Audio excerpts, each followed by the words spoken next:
Hallelujah. परमेश्वर के नाम का धन्यवाद हो मेरे प्रियो। धन्यवाद प्रभु। हालेलुया। सबको जय मसीह की। कैसे हो? आशा करता हूँ सभी अच्छे होंगे। मेरे प्रियो, मुझे आज एक वचन मिला, उससे मैं बहुत खुश हूँ, क्योंकि कई बार ऐसा होता है जिंदगी में कि हम निराश हो जाते हैं। खास करके जब हम बीमार होते हैं ना, जब बीमारी हमें जकड़ लेती तो हम बहुत निराश और हताश हो जाते हैं, और फिर हम कहने लगते हैं कि यार इस संसार में भगवान है या नहीं, परमेश्वर है भी या नहीं, और परमेश्वर है तो कहाँ है, क्या मुझे वो छुटकारा देगा क्या? या जब कोई संकट अचानक हमारे ऊपर आ जाता है, सालों सालों संकट में जब हम लोग रहने लगते हैं, और जब हम देखते कि संकट में जीते जीते जीते हम थक जाते हैं और सोचने लगते कि यार इसमें से छुटकारा कौन देगा हमें, कौन हमें इस सारी बातों से बाहर निकालेगा, कौन हमें चंगाई देगा, कौन हमें मदद करेगा। ये सारे सवाल हमारे अंदर होते हैं, सारे सवाल हमारे अंदर होते हैं। और कई बार हम लोग इससे निराश हो जाते हैं। आज मैं इसलिए एक खुश खबर आप लोगों को देना चाहता हूँ मेरे प्रियो, कि हमें डरने की और चिंता करने की कोई बात नहीं है, क्योंकि परमेश्वर का वचन जो है वो हमारे साथ है। परमेश्वर का वचन हमारे साथ है, परमेश्वर हमारे साथ है, वह हमें छुटकारा देंगे। लेकिन हाँ, उसके लिए हमारा विश्वास होना चाहिए, हमारा विश्वास भी होना चाहिए। आइए तो हम ज़्यादा समय नहीं घलाएंगे, हम देखेंगे यहाँ पर कि आज का वचन हमें क्या कहते हैं उसे, हमें आज के वचन से हमें क्या उम्मीद है और हम क्या सीखने वाले हैं। क्योंकि मेरे प्रियो, मैं कोई पास्टर वगैरह नहीं हूँ, इसलिए क्षमा चाहता हूँ कि अगर मेरे पढ़ने में या मेरे बात करते समय कोई गलती हो जाए तो क्षमा चाहता हूँ, क्योंकि मैं कोई पास्टर या कोई ज्ञानी इंसान नहीं हूँ। इतना जो परमेश्वर का वचन मैं पढ़ता हूँ और परमेश्वर का वचन जो मुझसे बात करता है, बस वही लेकर मैं आपके सामने चला आता हूँ, ताकि परमेश्वर ने जो मुझे सिखाया है, और अगर उससे किसी और का फायदा होता है तो इससे बड़ी बात और क्या हो सकती है, और क्या हो सकती है। सो मेरे प्रियो, हम देखने वाले पवित्र बाइबल में से यूहन्ना की पुस्तक और उसका 5वां अध्याय, यहाँ पर हम लोग पहली आयत से लेके 9 तक पढ़ने वाले हैं, आयत 9 तक पढ़ने वाले हैं। तो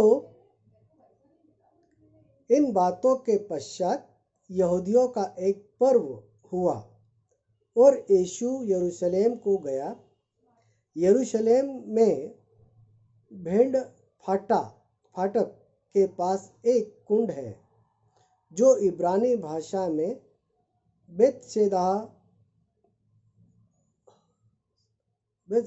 कहलाता है।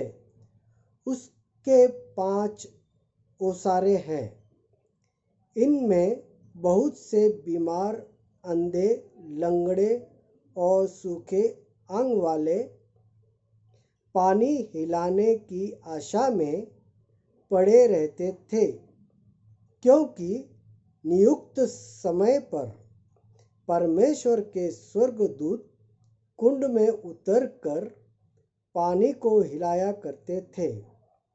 पानी हिलाते ही जो कोई पहले उतरता वह चंगा हो जाता था, चाहे उसकी कोई बीमारी क्यों ना हो। वहाँ एक मनुष्य था जो 38 वर्ष से बीमार में पड़ा था 38 वर्ष में, वर्ष से बीमार पड़ा था। यीशु ने उसे पड़ा हुआ देखकर और यह जानकर कि वह बहुत दिनों से यहाँ इस दशा में पड़ा है, उससे पूछा, क्या तू चंगा होना चाहता है? उस बीमार ने उसको उत्तर दिया, हे प्रभु, मेरे पास कोई मनुष्य नहीं कि जब पानी हिलाया जाए तो मुझे कुंड में उतारे, परंतु मेरे पहुँचते पहुँचते दूसरा मुझसे पहले उतर जाता है। यीशु ने उससे कहा, उठ, अपनी खाट उठा और चल फिर। वह मनुष्य तुरंत चंगा हो गया और अपनी खाट उठाकर चलने फिरने लगा। मेरे प्रियो, है कि नहीं ये खुशखबरी? हमने देखा 38 साल तक जो बीमार व्यक्ति है, यह व्यक्ति परमेश्वर के पास गया नहीं, तो खुद परमेश्वर उसके पास आए।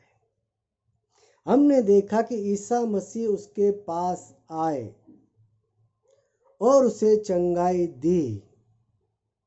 इससे बड़ी खुशखबरी और क्या हो सकती है? आज हमारे जीवन में चाहे कितनी पुरानी बीमारी क्यों ना हो,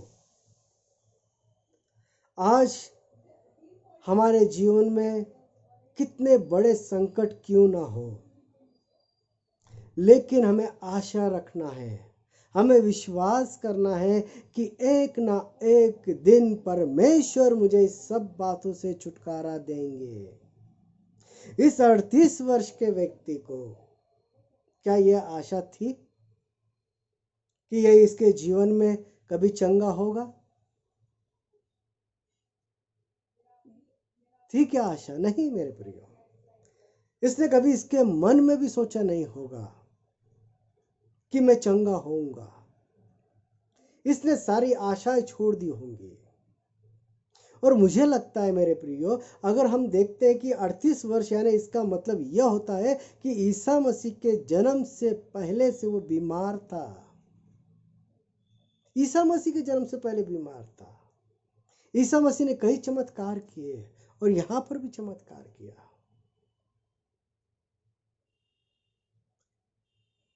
लेकिन एक बात मेरी समझ में नहीं आती मेरे प्रिय सब बातों में, कि यह व्यक्ति 38 वर्ष जीवित कैसे रहा। यह कहता है कि मुझे मदद करने के लिए कोई नहीं है। यहां पर यह बहाने बना रहा है। मुझे तो ऐसा लग रहा है कि मुझे मदद करने के लिए कोई है ही नहीं। अरे भाई, अगर तुझे मदद करने के लिए कोई नहीं है तो फिर तू इतने साल जीवित कैसे रहा? अगर 38 साल में तू अगर थोड़ा थोड़ा भी हिलता हिलता अगर उस कुंड के पास चला जाता तो हो सकता है कि तू इससे पहले भी चंगा हो सकता था। हो सकता था ये। क्या 38 वर्ष में इसने खाना नहीं खाया? क्या इसे किसी ने खाना नहीं दिया? क्या किसी ने इसकी और देखरेख इसका क्या किसी ने कोई इसकी देखरेख नहीं करता था? क्योंकि ये पंगु था, यह पड़ा हुआ था ना, ये खुद के हाथों से कुछ नहीं कर सकता था ना। तो कोई तो होगा ना मेरे प्रियो, कि अगर यह व्यक्ति 38 साल से एक जगह में पड़ा है तो इससे स्नान डालने के लिए, क्योंकि अगर हम देखते हैं अगर व्यक्ति अगर नहाएगा नहीं, कपड़े बदलेगा नहीं, तो कई तरह की बीमारियां तो ऐसी भी हो जाएगी। कई बार हम देखेंगे उसके सारे शरीर पे सारे जख्म हो सकते थे और उसकी मृत्यु भी हो सकती थी। परंतु हम देखते कि 38 वर्ष वो जीवित रहा। क्यों रहा? क्योंकि परमेश्वर उससे प्रेम करता था। ईसा मसीह के आने से पहले से ही परमेश्वर उससे प्रेम करता था और उसने ईसा मसीह को भेजा और ईसा मसीह ने उसे चंगाई दी। क्योंकि मेरे प्रियो परमेश्वर उस व्यक्ति से प्रेम करता था और 38 साल के बाद क्यों ना हो उसे छुटकारा मिला उसे नई जिंदगी मिली। तो मेरे प्रियो हमें क्यों नहीं मिल सकती? हमें क्यों नहीं हमारे पापों से छुटकारा मिल सकता? हमें क्यों नहीं हमारी सारी समस्या से छुटकारा नहीं मिल सकता? मिल सकता है, परंतु हमारा विश्वास चाहिए। हमें बीमारी से छुटकारा मिल सकता है, परंतु हमारा विश्वास चाहिए। और परमेश्वर को इसकी जो आत्मा थी, इसकी जो आत्मा है, जो सबसे महत्वपूर्ण है, उसकी रक्षा परमेश्वर ने 38 वर्ष की, मेरे प्रियो 38 सालों तक परमेश्वर ने उसकी आत्मा की रक्षा की है मेरे। क्योंकि जब ये चंगा होता है और 5वें अध्याय के 14वां वचन या 14वां जो आए थे अगर हम पढ़ेंगे तो यहाँ पर क्या लिखा है, इन बातों के बाद जब वो चंगा हो चुका था, उसके बाद में ईसा मसीह उससे मंदिर में मिले। यहाँ पर लिखा है इन बातों के बाद में वह यीशु को मंदिर में मिला। यीशु ने उससे कहा, देख तू चंगा हो गया है, फिर से पाप मत करना। जानते हो मेरे प्रियो, फिर से पाप मत करना, इसका मतलब यह हुआ कि यह व्यक्ति किसी पाप के कारण या इसके जीवन में किसी जो बात है कि जो परमेश्वर के राज्य में ये जा नहीं सकता, ऐसी कोई बात होगी जिसके कारण ईसा मसीह कहते हैं कि देख तू फिर से पाप मत करना। इसका मतलब यह हुआ कि उसने पहले कोई तो पाप किया था और परमेश्वर जानता था कि अगर इसका जीवन अगर बीच में समाप्त हो जाता है तो यह व्यक्ति जो है वो शैतान के हाथ में चला जाएगा, वो नरक में चला जाएगा। और परमेश्वर को इसकी आत्मा की चिंता थी और ईसा मसीह 38 साल के बाद क्यों ना हो इससे छुटकारा दिया और इसे एक साथ में एक वार्निंग दी, एक चेतावनी दी कि देख फिर से पाप मत करना। ऐसा ना हो कि इससे कोई भारी विपत्ति तुझ पर आ पड़े। अगर तू पाप करेगा तो ऐसा ना हो कि इससे भी भयंकर बीमारी तुझ पर आ पड़े और तेरे आत्मा का नाश हो जाए मेरे प्रियो। ऐसा ईसा मसीह ने कहा, लेकिन मैं कहता हूं कि अगर इंसान अगर पाप करके मरता है तो मेरे प्रियो उसकी मौत अगर हो जाती है पाप में तो उसकी आत्मा का नाश होता है, वो सीधे नरक में चला जाता है। आज हमने यहाँ देखा मेरे प्रियो कि सबसे पहली बात तो यह है कि परमेश्वर इंसान से प्रेम करते हैं, वो खुद होकर आकर उसे चंगाई दी। और दूसरी बात हमने देखी कि परमेश्वर ने उसकी आत्मा की रक्षा की, 38 साल उसके आत्मा की रक्षा की और उससे कहा कि देख फिर पाप ना करना, फिर से पाप ना करना। आज इस बात से हम क्या सीखते हैं मेरे प्रियो कि परमेश्वर हमसे प्रेम करते हैं, परमेश्वर चाहते हैं कि हम चंगे हो, परंतु हमारा विश्वास। और दूसरी महत्वपूर्ण बात यह है कि हो सकता है कि हमें अगर चंगाई नहीं मिल रही है, हमें या चंगाई छुटकारा नहीं मिल रहा है तो हमारे अंदर ऐसी कोई पाप हो सकते हैं या हमारी ऐसी कोई गलती हो सकती है कि जिसके कारण हमारी चंगाई अड़ी हुई है, हमारा छुटकारा, हमारे आशीर्वाद जो है जो हमें नहीं मिल पा रहे, ऐसे हमारे अंदर कोई पाप हो सकते हैं। आज हमें जानने की कोशिश करना कि क्यों मुझे चंगाई नहीं मिल रही है, क्यों मुझे सारी समस्याओं से छुटकारा नहीं मिल रहा है, क्यों मुझे इस सारे बंधन से छुटकारा नहीं मिल रहा है। ऐसे कौन से पाप है जो मुझे मेरे इन सारी बातों के लिए अड़ा रहे हैं, मेरे आशीर्वाद को, मेरे आशीष को अड़ा रहे हैं? कौन से पाप हैं ऐसे? आज ये हमें देखना है मेरे प्रियो, क्योंकि ईसा मसीह वहां पे साफ साफ कहते देख फिर पाप ना करना, फिर से पाप ना करना। हो सकता है मेरे प्रियो, अगर हमें चंगाई नहीं मिल रही हो तो हो सकता है हमारे अंदर कोई पाप हो। और वैसे भी देखा जाए तो मेरे प्रियो, आज हम लोगों का रहन सहन, हमारी खान पान एकदम बदल चुकी है। जिस समय सोना चाहिए उस समय हम जागते हैं, जो हमें खाना चाहिए तो वो हम नहीं खा रहे हैं, जो हमें नहीं खाना चाहिए वो हम खाते हैं और मोटे होते हैं, बीमारियां लग रही हैं। क्यों? कि जो हमें नहीं खाना है वो हम खा रहे हैं, जो हमें नहीं करना चाहिए वो हम कर रहे हैं। और दोष किसको देते हैं? तो परमेश्वर को दोष देते हैं कि हे परमेश्वर, तू है या नहीं, तू मेरी ओर देख रहा या नहीं। गलती हमारी है, पाप हमारे हैं, वो दोष हम परमेश्वर पे दे रहे हैं। मेरे प्रियो, परमेश्वर हमसे बहुत प्रेम करते हैं, परमेश्वर हमसे प्रेम करते हैं, वो हमें छुटकारा देना चाहते हैं। परंतु छुटकारा लेना, चंगाई होना, चंगाई मिलना, ये सब हमारे हाथों में है, ये सब हमारे हाथों में है। अगर आप एक्सरसाइज करोगे तो तंदुरुस्त रहोगे, खा पी के सोओगे तो बीमारी पकड़ेगी। तो किसके हाथ में है? हमारे हाथ में है।